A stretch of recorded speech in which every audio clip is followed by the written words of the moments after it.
Nebulosa està a punt de viatjar a Malmo, queden només 20 dies per a la gran final, però abans s'acomiadaran de tots els eurofans a Madrid esta vesprada. Serà una gran festa al Teatro Albéniz que posarà La Cirereta a 2 mesos d'intensa promoció.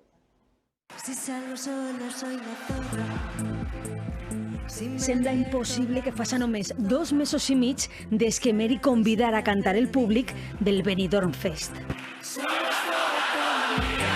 I amb el micròfon de bronze en vistes d'Ondara en els Goya, desfilant en la Setmana de la Moda de Madrid, imaginant com serien si els feren una pel·li de Pixar o sent l'actuació sorpresa del Sansan de Benicàssim. Fins i tot passaren les falles a Nova York amb Gloria Trevi i ni l'ambaixada de Suècia, país anfitrió d'enguany, se'ls resisteix. Un fenomen que els ha fet virals. Zorra ja supera els 14 milions de reproduccions a Spotify. Ens posem com la 6a cançó més escoltada de l'edició, que això és una bogeria. Jo crec que això és un indicatiu molt important de que la cançó està agradant. Mentrestant, el Malmo Arena creix i ja s'ha confirmat que l'agulla de Michael Costello cosirà el vestuari de Nebulosa.